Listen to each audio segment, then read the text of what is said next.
Le modèle constructiviste est issu principalement des recherches de Piaget. Le constructivisme est une théorie de l'apprentissage fondée sur l'idée que la connaissance est construite par l'apprenant sur la base d'une activité mentale. Selon le constructivisme, l'enfant est un individu ayant son propre rythme d'évolution. Il construit ses connaissances par son action propre. L'acquisition des connaissances est étroitement liée à l'activité de l'apprenant dans son milieu. Le mécanisme de l'apprentissage se fait par l'adaptation, qui est à son tour résultant de deux mécanismes. L'assimilation, c'est l'intégration des données du milieu dans des schèmes antérieurs.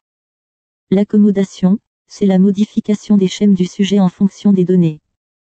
Selon le constructivisme, enseigner c'est offrir des situations obstacles qui permettent l'élaboration de représentations adéquates du monde. Apprendre c'est construire et organiser ses connaissances par son action propre. Passer d'une conception ancienne à une conception nouvelle plus performante après une phase de remise en cause de la conception ancienne. Donc les connaissances nouvelles sont construites à partir de ce que l'on sait déjà. Rôle de l'enseignant. Repérer les obstacles récurrents. Proposer des activités de réflexion à propos des représentations préalables des élèves, des tâches à réaliser en autonomie. Proposer des activités qui amènent les élèves à réfléchir, à développer leur pensée critique et donc à faire évoluer leur représentation. Mettre en place des séquences didactiques qui favoriseront l'établissement d'un nouveau rapport au savoir chez les apprenants, et au cours desquels les connaissances construites sont questionnées par les élèves. Placer les élèves face à des problèmes, situation-problème. Placer le élève dans une situation propre à lui créer un conflit cognitif. Permettre aux étudiants de poser leurs propres questions et de chercher leurs propres réponses.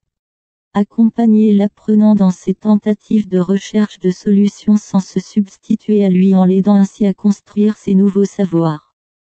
De là, on a passage d'une pédagogie de la réponse à une pédagogie de la question, selon laquelle toute leçon doit être une réponse à des questions que les élèves se posent réellement. Rôle de l'élève. Les apprenants sont considérés comme des sujets actifs cherchant du sens, des significations.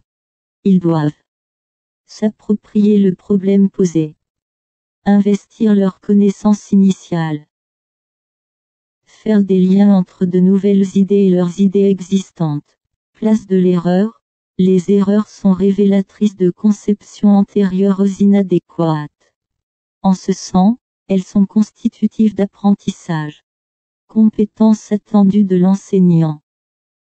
Construire des situations favorables à l'émergence des conceptions initiales des élèves et des conflits cognitifs. Compétences attendues de l'élève.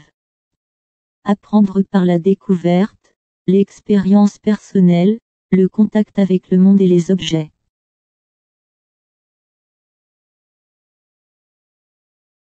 Created using Powtoon.